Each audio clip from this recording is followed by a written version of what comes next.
The first thing I noticed after Caleb struck me was not the pain. It was Lydia's face. She stood beside the nursery doorway with her arms folded.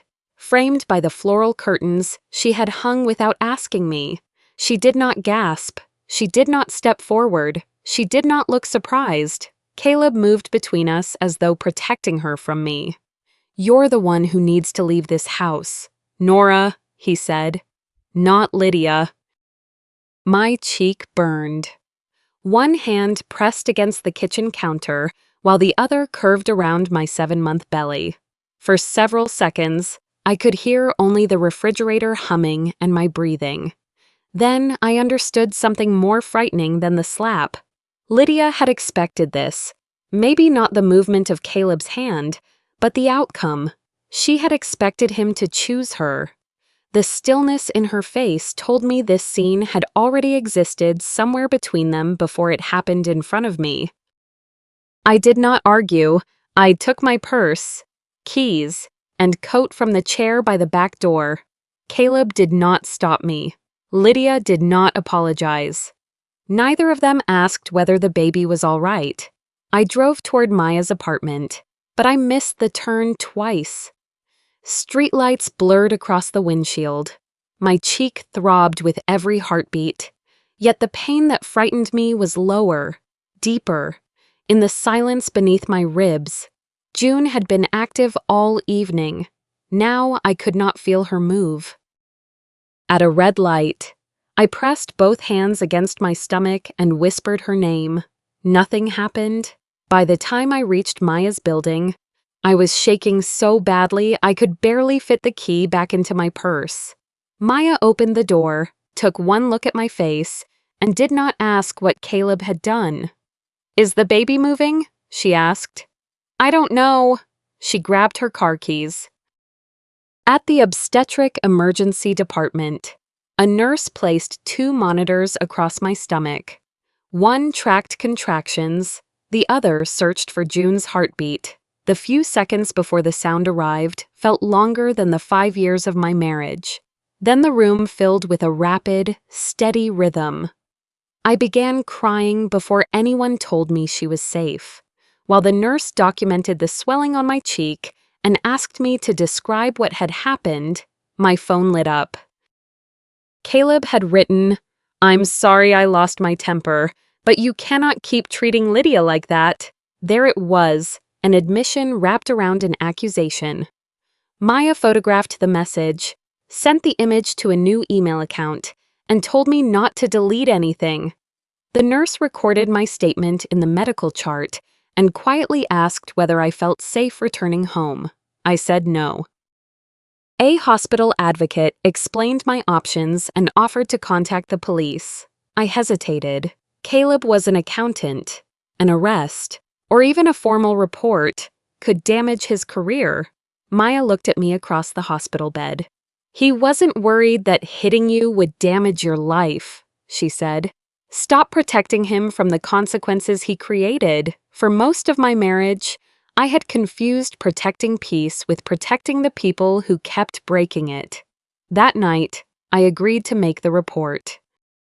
When the officer interviewed me, I still believed the slap was the worst thing Caleb and Lydia had done. I believed the betrayal was standing in my kitchen and watching my husband defend my sister. 3 days later, an attorney studied the photographs of bank statements I had saved weeks earlier. "This is not only a marriage falling apart," she said. "I think they were preparing for a life after removing you from it." To understand why my sister believed she belonged in my daughter's nursery, I have to begin with the lesson our family taught us both. Lydia needed saving, and I could survive anything. Lydia was 3 years younger than I was, which, in our family, meant she was always smaller. Whenever Lydia struggled, everyone looked at me. When we were children, I gave her the bedroom with the wider window because she said the darker room made her feel trapped. I canceled plans to drive her to school when she missed the bus. When she broke our mother's glass serving bowl, I said I had knocked it from the counter because Lydia was crying. In college, I worked shifts at a bookstore so I could send her money for textbooks. My mother always said the same thing. "You're the older sister, Nora. You're stronger. What does it cost you to give a little?" I heard praise in those words. Lydia heard a rule for years. I believed strength meant needing less help, less patience, less room to fall apart. If something hurt both of us, I assumed I should be the one who carried it longer. Our grandmother was the first person who challenged that lesson. She never told me I was strong when I was tired. She made tea, moved a chair closer, and said, "You do not have to prove you can survive every burden someone hands you." When she died, she left me $260,000. It was not enough to stop working or live carelessly. It was enough to build something if I treated it with respect. I used $65,000 to open Whitfield Restoration Studio. I put $48,000 toward the down payment on an old house outside Richmond before Caleb and I married. The rest stayed in an investment account in my name. I was not wealthy. I had a foundation solid enough to build on with my own hands. The studio occupied a converted warehouse with cracked brick walls, tall windows, and a roof that leaked during the first spring. I spent months cleaning dust from the rafters, rewiring lamps, and hunting for secondhand equipment. I loved restoration because wood never pretended. Water damage left rings, insects left holes. A weak table leg shifted when weight was placed on it. Every injury had evidence if someone was patient enough to look. Caleb entered my life while I was restoring a walnut sideboard for one of his clients. He was an accountant, careful in the ways I was not. He built cash flow spreadsheets, organized tax deadlines, found affordable insurance, tracked unpaid invoices, and reminded me when quarterly payments were due on cold mornings. He brought coffee to the studio and left it beside my tools without interrupting me. He seemed proud of my work. That mattered to me. We dated for 3 years before marrying. The house and the studio remained in my name, but I never treated that as a line between us. I believed marriage was not a ledger where love had to be balanced against ownership. At dinners, clients sometimes raised their glasses toward me and said, "You built all of this yourself." Caleb usually smiled. Sometimes, though, he corrected them. "Nora handles the art," he would say. "I keep the numbers from burning the building down." Everyone laughed, including me. Only later did I understand how often he repeated that joke. He said it until it stopped sounding like humor and began sounding like a claim, somewhere along the way. Caleb had started believing that because he protected what I built, he deserved more ownership of it than anyone had given him. I did not see that then. I saw a husband who understood taxes better than I did and who had earned my trust through hundreds of ordinary, helpful acts. During a large museum project, I was traveling often and working late. To keep the business running, I signed a limited financial authorization allowing Caleb to speak with tax authorities, transfer money for scheduled tax payments, and handle certain business bills when I was unavailable. The document did not allow him to buy property, make gifts, or move money for personal purposes. At the time, it felt like paperwork between two people building the same life. Then, one evening, Lydia called after her. Marriage collapsed. Her voice was thin and frightened. "Nora," she said. "I don't have anywhere to go," I answered before she finished breathing. "Come here." Lydia arrived 2 days later with 3 suitcases and a story that made refusing her feel impossible. She said Aaron had drained their joint account, canceled the credit cards, and moved across state lines without warning. Because several bills had gone unpaid in her name, her credit score had collapsed. Every apartment application ended the same way: rejected. "I only need 90 days, she told me.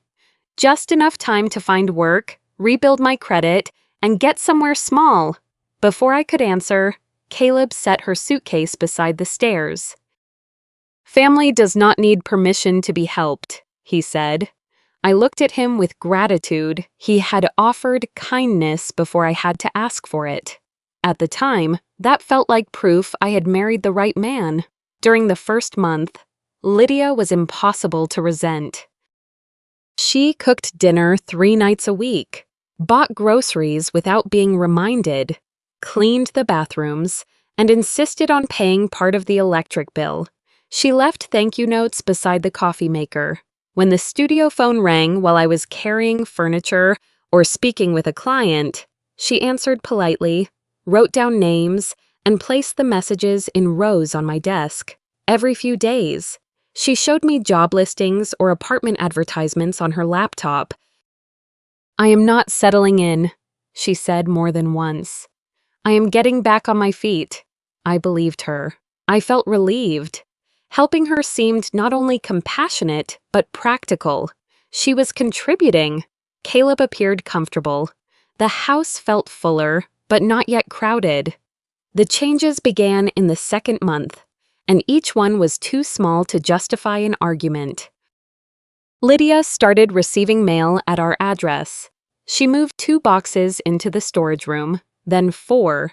She reorganized the kitchen cabinets because the plates were in the wrong place for normal people. She bought new towels and mismatched bowls without asking, then laughed when I looked surprised. "We all use them," she said. "This is our shared space." The word hour caught my attention, but I let it pass. A towel was not worth a fight. Neither was a stack of bowls. Each surrender seemed harmless when considered alone. In the evenings, Lydia often sat beside Caleb while he worked on the studio books.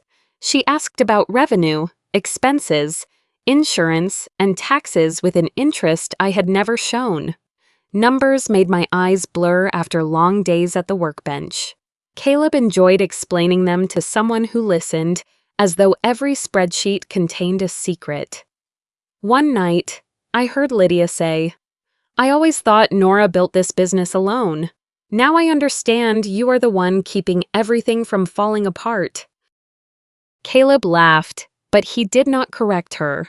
Soon they developed a language of their own: quarterly estimates, cash reserves, depreciation, margins. They also developed a shared story in which I was talented with wood, but careless with money. If I asked a question, Caleb told me not to worry. Lydia smiled as though he was sparing me from something too complicated to understand. Then, after months of waiting, I learned I was pregnant. Lydia cried when I told her. She hugged me, bought a pair of yellow socks, and promised she would be the best aunt any child could have. At first, her excitement felt loving. Then, her sentences began changing. "We need to reorganize the house. The baby will need more than 2 people. Nora will not be able to work like this forever. Caleb should prepare for the time when she cannot manage the studio." She said "we" more often than I did. As the 90th day approached, I reminded Lydia that we had agreed on a deadline. She opened her laptop and showed me rejection emails from 3 landlords, all citing her credit history. Caleb asked me to give her 1 more month. 1 month became 3. I never fully agreed. I simply failed to force the issue. Every time I imagined telling Lydia to leave, I heard my mother's voice reminding me that I was stronger. I feared becoming the cruel sister in a story Lydia could tell convincingly. One evening, passing Caleb's office, I heard Lydia speaking softly. "Nora has talent," she said, "but you are the one who makes this life work." Caleb did not deny it. "I wish she understood that," he said. The first time Lydia interfered with my work in a way I could not dismiss. I had invited 2 restaurant owners to discuss a restoration contract. They wanted 24 dining chairs repaired and delivered before reopening. It was the largest commission I had been offered that year. I had prepared samples, timelines, and estimates. We were halfway through the meeting when Lydia entered carrying coffee no one had requested. She sat beside Caleb and began answering questions meant for me. "Nora may need a long break after the baby comes," she said. "But I have learned how to work with her, so the project will still have someone overseeing it." I had never trained Lydia. The owners exchanged a glance. Their questions changed from design to deadlines, staffing, and whether I could guarantee completion. 2 days later, they chose another studio. When I confronted Lydia, she said she had only tried to reassure them. Caleb agreed. "You are taking this personally because you are pregnant," he said. "They backed away because you did not make them feel secure, not because Lydia spoke. Maybe you should reduce your workload." I told him Lydia was no longer allowed to speak with clients. Lydia cried. She said she wanted to help and could not understand why I assumed the worst. 2 days later, she cooked my favorite dinner and placed flowers beside my plate. That was how she crossed boundaries. First came the violation, then tears, then tenderness that made anger feel cruel. Her interest in my pregnancy became harder to ignore. She followed me to appointments and waited in the lobby. Though I never invited her, afterward, she asked Caleb what the doctor had said before asking me. She sent him lists of baby names, touched my stomach without permission, and told relatives she would help raise the baby once June arrived.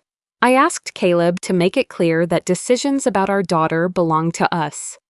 "You are turning concern into a crime," he said.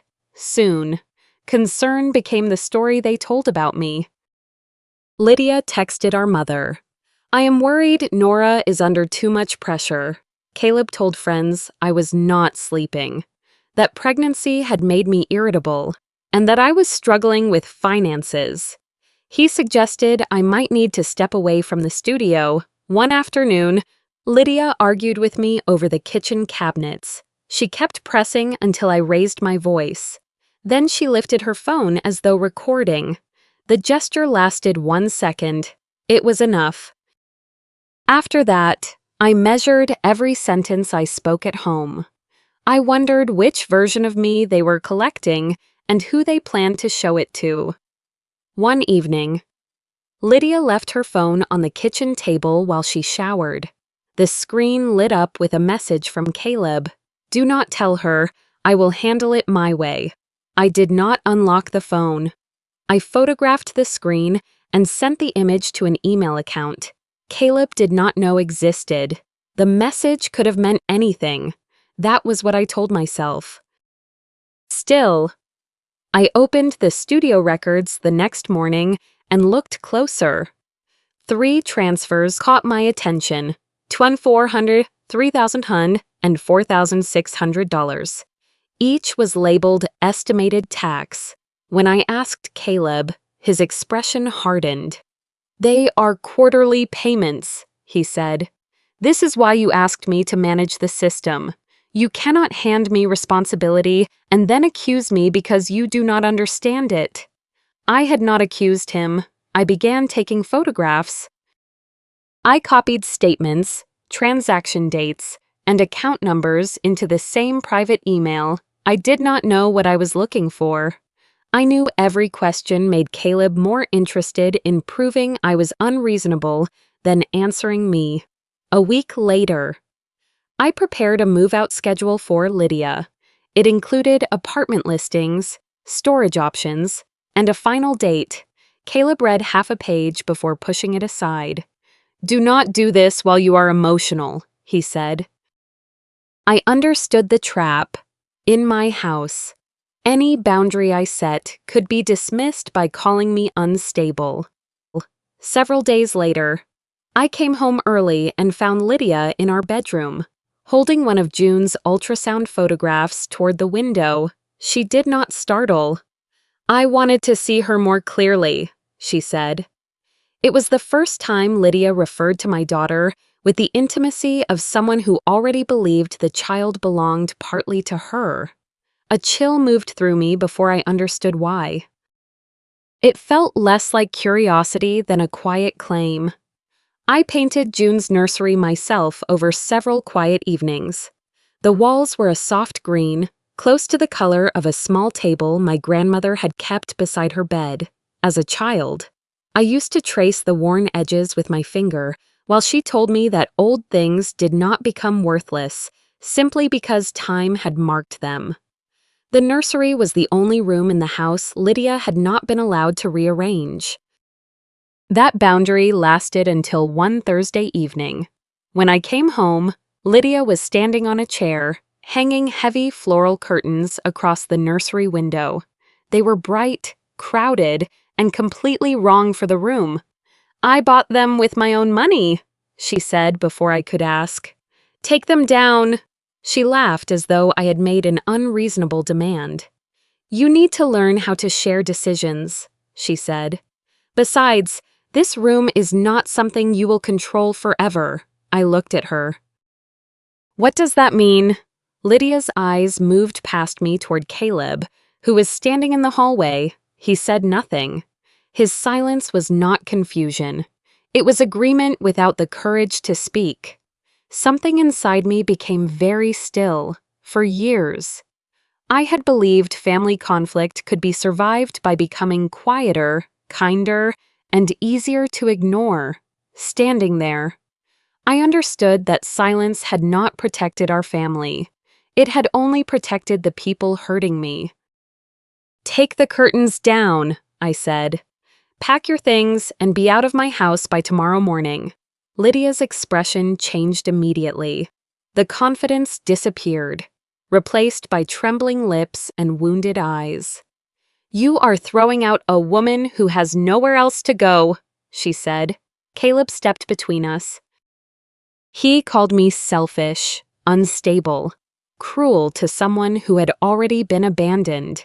He said I had forgotten everything Lydia had done for us, and that pregnancy had turned every disagreement into an attack. I listened until he stopped. "This is my house," I said. "This is my child, and she has to leave." Caleb struck me. The movement was quick. The silence afterward was not. I heard the refrigerator running, the faint rustle of the new curtains, and my own breath catching in my throat. Lydia did not rush toward me. She did not say my name. She did not tell Caleb he had crossed a line. She simply stood beside the nursery door, watching with the calm of someone who had expected the argument to end in her favor. Caleb looked at me and said, "You are the one who needs to leave." For 1 second, I saw something in Lydia's face that looked almost like victory. I did not stay and fight for authority in the kitchen. My first responsibility was June. I took my keys, purse, and coat and left. That night, Maya drove me to the hospital. The nurse documented the swelling on my cheek and monitored June's heartbeat. I saved Caleb's message admitting he had lost his temper. I gave a statement to the police. By morning, I had contacted Rachel Boone, a family law attorney recommended by one of my clients. Rachel did not promise me revenge. She told me what could be documented, what could be requested, and what would require evidence. She helped me seek an emergency protective order, temporary exclusive use of the house, limits on Caleb's contact outside legal matters, and an order preventing either of them from moving or hiding assets. Caleb was required to leave the house. Lydia had to remove her belongings as well. She was not an owner and had no lease giving her the right to remain there. The first call I received after the order was issued came from my mother. Eleanor asked whether involving the police had truly been necessary. Then she asked where Lydia was supposed to live. I looked around Maya's spare room, where I had spent the night because my own home had not been safe. "I had nowhere safe to go last night," I said. "But the only person you are asking about is Lydia." My mother went quiet. Later that afternoon, Rachel spread the 3 bank statement photographs I had saved across her desk. She studied the account numbers, dates, and transfer descriptions, then pointed to a name I did not recognize. "Who is Laurel Creek Properties?" she asked. I stared at the page. "I have never heard of it," I said. Rachel introduced me to Dana Holloway 2 days after the protective order was granted. Dana was a forensic accountant with silver hair, a quiet voice, and the habit of reading every page before asking a question. She requested my investment statements, tax returns, business ledgers, emails with Caleb, the limited financial authorization I had signed, and a complete schedule of tax payments. She did not begin by saying someone had stolen from me. "Before we know whether money was taken," she said, "we need to know what it was called." The authorization.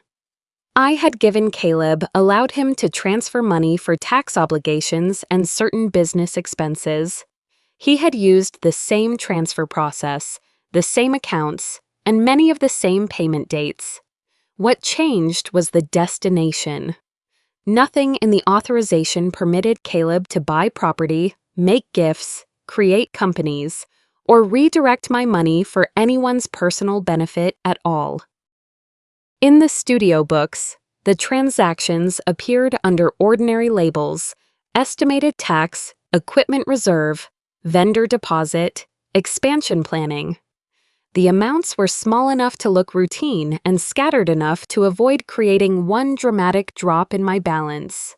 $2,400, $3,100, $4,600. Each payment seemed explainable when viewed alone. Dana compared the transfers against federal and state tax records. Several payments listed as estimated taxes had never reached any tax authority. Instead, they had passed through 2 intermediary accounts before disappearing into entities I did not recognize. At first, Dana traced just over $57,000. With additional statements obtained through Rachel, the total rose to more than $91,000 transferred over 18 months.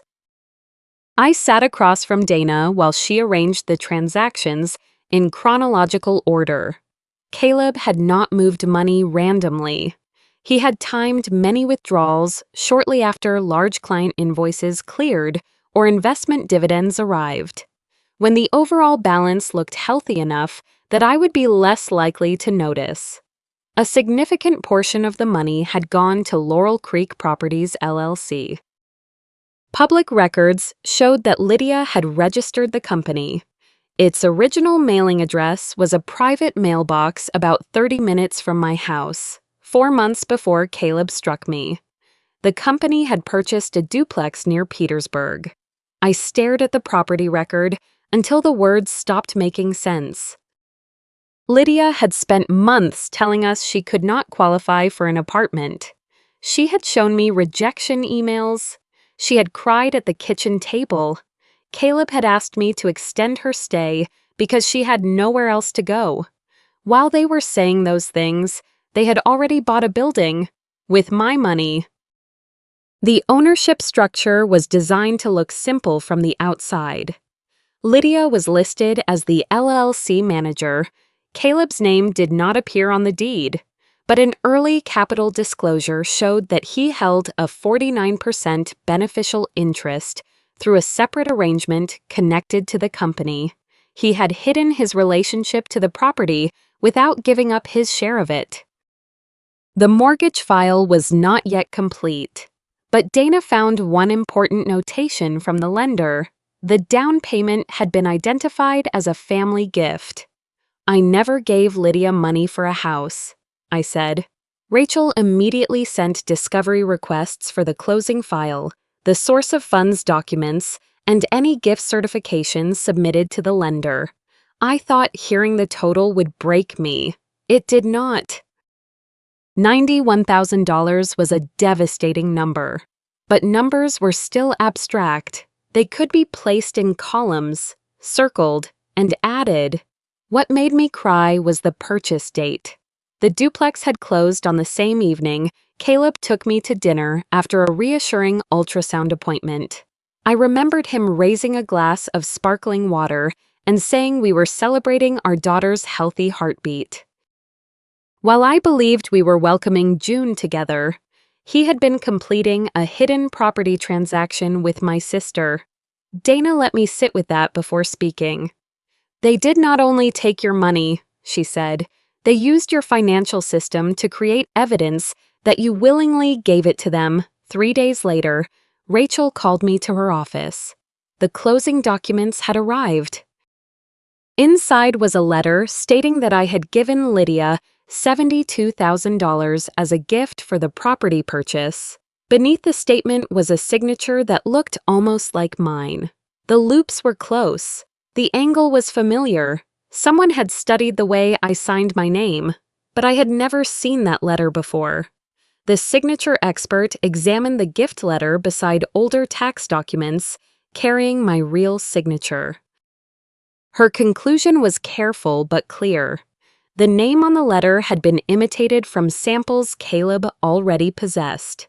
Several strokes matched signatures taken from tax forms, but the pressure and rhythm were wrong. The document was dated on a day I had been exhibiting restored furniture at a trade fair in Baltimore. The notarization created another problem. The record did not show a proper in-person identity check, and the contact information used for follow-up belonged to Caleb. An unassembled crib rested against one wall. Bags of infant clothing sat in the corner. Beside them was a curtain box bearing the same brand Lydia had carried into my house. For several seconds, I could not breathe. Lydia had not simply purchased somewhere to live, she had prepared a place for my daughter. An email between Lydia and an interior designer made the intention harder to dismiss. "This room needs to be ready for the transition," Lydia had written. She never explained what transition meant. Rachel had also obtained hundreds of messages between Caleb and Lydia. I expected to find proof of an affair. The messages were intimate, but there was no clear evidence that their relationship had become physical. What they discussed was, in some ways, worse. They talked about money, the duplex, my workload, and how pregnancy had made me unstable. Lydia wrote that June would need someone dependable. Caleb discussed taking control of the studio while I recovered from childbirth. They debated how long I should be kept away from financial decisions. They did not need to sleep together to betray me. They had built a secret family through decisions in which I had been reduced to a source of money and the person carrying the child.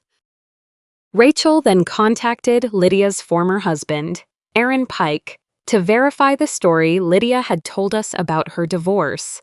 Aaron agreed to speak through his attorney. He admitted closing their joint account, moving to another state, and demanding that Lydia stop contacting him directly. But his reasons were different from the ones Lydia had given us. Aaron had discovered secret credit cards, unexplained transfers to a friend, and a loan document containing a signature he said was not his. When he froze the accounts, Lydia told relatives he was financially controlling her and had left her penniless. Aaron did not pretend he had been a good husband. He admitted he had been cold, dismissive, and emotionally absent, but he had not emptied the accounts and disappeared without warning. Lydia had taken pieces of the truth and arranged them into a story where she was the only victim. I finally understood her pattern. Anyone who set a boundary became cruel. Anyone who questioned her became controlling. Anyone who refused to rescue her became responsible for whatever happened next. I showed the documents to my mother. Eleanor read them twice, then said Lydia must have been manipulated by Caleb. "Why is it," I asked, "that whenever Lydia hurts someone, we immediately search for a man to blame instead of asking what she chose to do?" My mother had no answer. The conversation exhausted me more than I realized. Later that evening, tightening began across my lower back and returned in steady intervals. At first I told myself it was stress, then my water broke. Maya drove me to the hospital. Caleb asked through his attorney to be present, but the protective order permitted contact only through legal channels. I chose Maya and my mother to remain with me as a nurse prepared the room. I watched Eleanor fold my clothes into a plastic bag. She looked older than she had that morning, just before my phone was taken away. A message from Rachel appeared. "We found one of Caleb's spreadsheets," she wrote. "The last column is labeled Lydia Exposure." I read the words twice. For all the times Caleb had defended my sister, he had apparently calculated how much of the risk could be left in her name. If the plan failed, he may never have intended to protect Lydia at all. She had been useful, but never truly chosen. June was born after 14 hours of labor. Caleb was not there.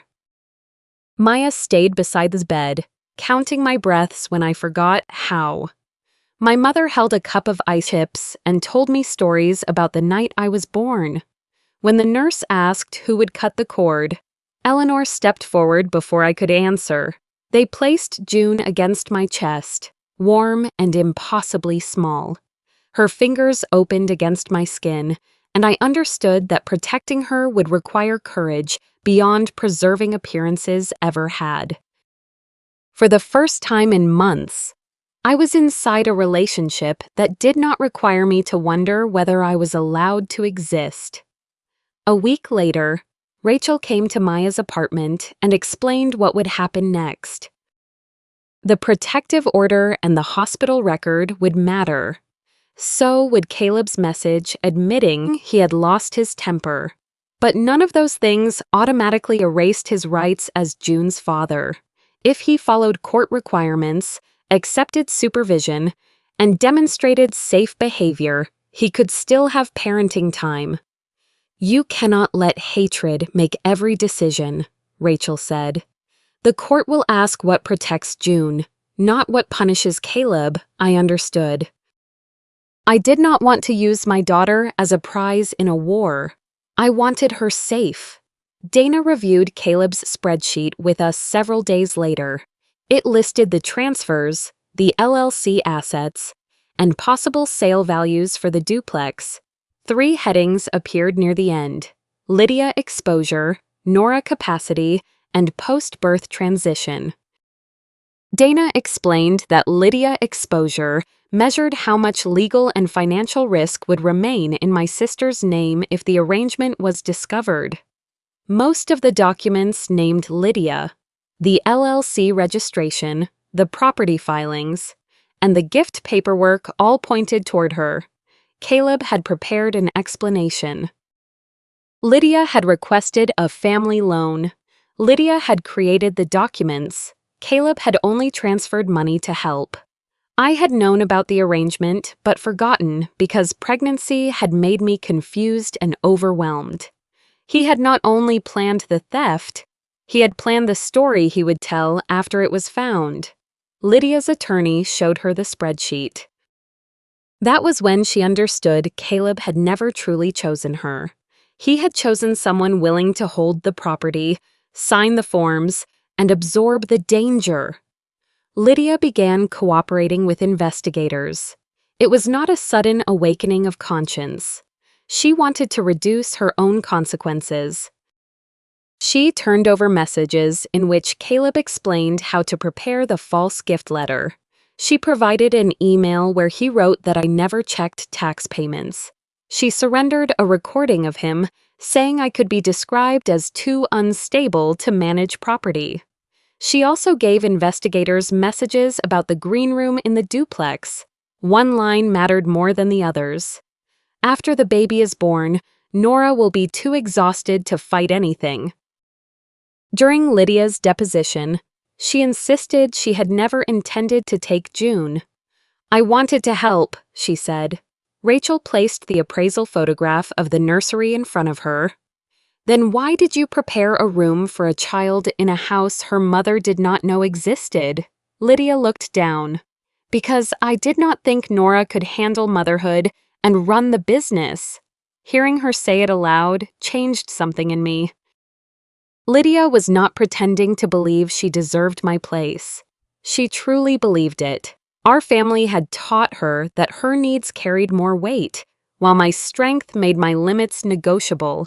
Caleb blamed her in return. He said Lydia had manipulated his sympathy. He claimed he only wanted to help her become independent, did not know the signature was false, and had never had a romantic relationship with her.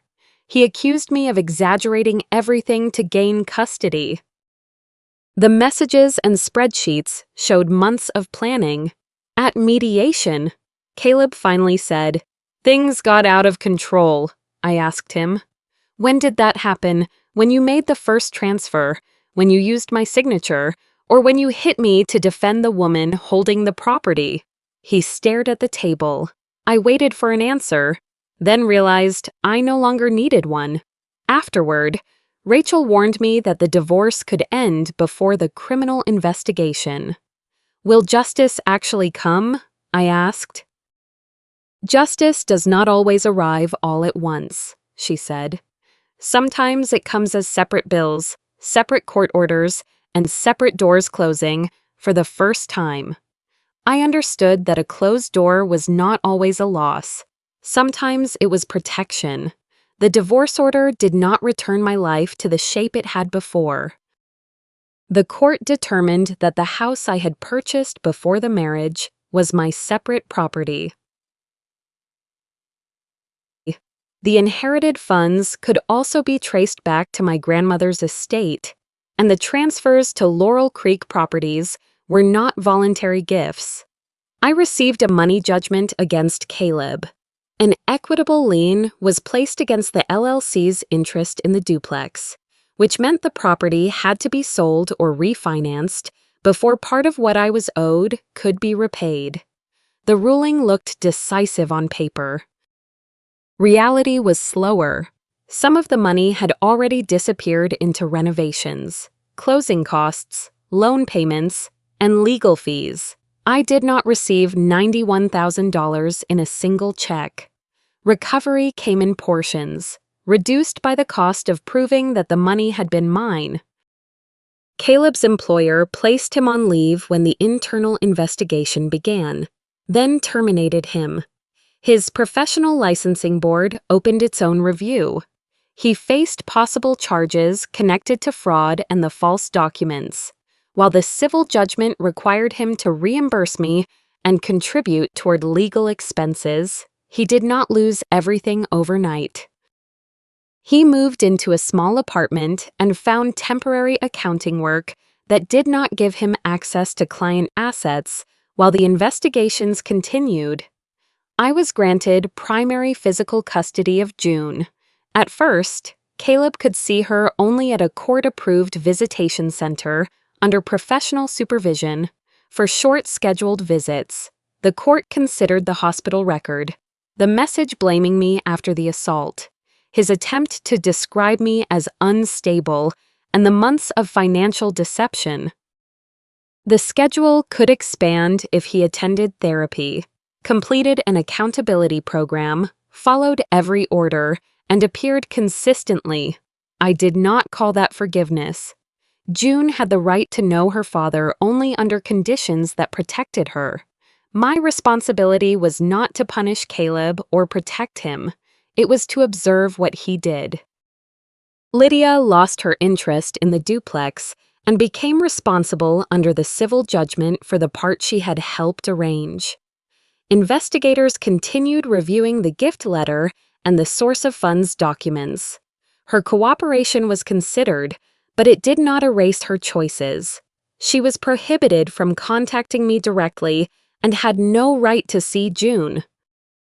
Several relatives said I was being too harsh. One aunt reminded me that Lydia was still my sister. Another said enough damage had already been done. They meant I should absorb the remaining consequences so everyone else could feel comfortable again. I refused. Weeks later, my mother came to the studio. Eleanor did not ask me to forgive her. She stood beside a half-restored cabinet and said, "I called you strong whenever I needed you to endure something unfair. I taught Lydia that her tears mattered more than your boundaries." I did not embrace her. "You did not create what they did," I said. "But you helped both of us believe I would always be the one who paid the price to keep the family together." My mother nodded. She did not defend herself. For the first time, she allowed the truth to remain in the room without asking me to make it easier for her. Winning did not make me feel safe again. I lost clients during the months the studio was closed. Even after reopening, I checked every account repeatedly. I startled when someone approached from behind. Some mornings, I sat in the parking lot because walking through the studio door required more courage than I expected. The old house felt worse. Caleb had been ordered out, but his absence did not remove what had happened there. Every room carried a memory of being watched, corrected, or quietly replaced. When the legal restrictions allowed it, I decided to sell. I was not leaving because Caleb had won. I was leaving because I did not want June growing up in a house once used to convince her mother that she did not belong there. While clearing storage at the studio, I found my grandmother's small green table beneath a canvas sheet. A long crack ran across its top, years earlier. I had planned to hide the damage completely. This time, I decided to restore it differently. The damage deserved repair, but not erasure anymore. 1 year later, June and I lived in a smaller house near the studio. It had no grand staircase and no formal dining room. There was a narrow yard, a maple tree outside the kitchen window, and a nursery painted the same soft green I had once chosen before anyone tried to take the choice from me. The curtains were simple. I bought them myself. Only Maya and I had keys. Maya used her key only after texting first. That courtesy mattered. It reminded me that access could be offered without becoming entitlement, and that boundaries did not make affection colder. They made trust possible. Whitfield Restoration Studio was open again. I hired a full-time apprentice named Elise, who was patient with old wood and unafraid to ask questions. I did not hand complete control of the finances to anyone, but I no longer tried to carry every responsibility alone. Anne's independent accounting firm handled the books. Every major account required 2 levels of review. I received copies of every tax payment and every transfer for a while.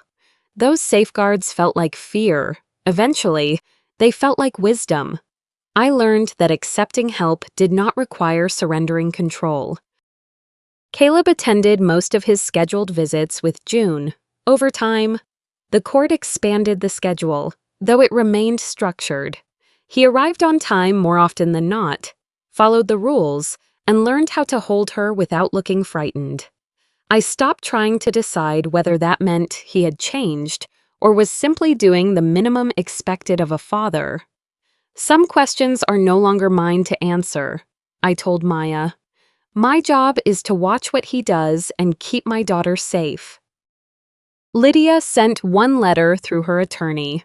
For the first time, she named what she had done without hiding behind phrases like things went too far. She wrote that she had lied. She admitted knowing the money was not a gift. She admitted wanting to be chosen over me, and that she had turned compassion into permission. She wrote that she had no right to ask for contact with June. I read the letter once, then I returned it to its envelope. For the first time, my sister had written the truth. But truth was not a key that automatically reopened a door. At the studio, I finished restoring my grandmother's green table. I cleaned the crack, reinforced it from underneath, and left the line visible beneath the finish. In certain light, it looked almost silver. A client asked why I had not made it disappear. Restoration is not making something look as though it was never damaged, I said. It is making it strong enough to keep being used without lying about what happened. That evening, I carried the table home and placed it beside June's crib. She was learning to stand, gripping the rails with both hands and laughing whenever she pulled herself upright. I lifted her and held her near the window while the maple leaves moved outside.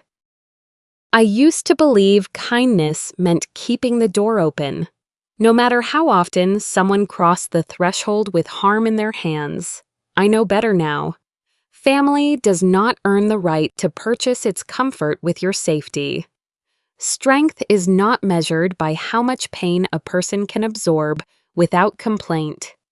Sometimes strength is a hospital report, a saved message, a changed lock, or the sentence, "Enough." I once thought a safe home was one whose door always remained open to family. Now I know a home is safe only when the people inside have the right to decide who may enter, who must leave, and when love is being used like a counterfeit key. Have you ever helped a relative and later realized they were slowly taking control of your choices? What was the first sign you ignored? Share your story in the comments if telling it feels safe. And if you want more stories about family, justice, and rebuilding a life after betrayal, subscribe and join us for the next one.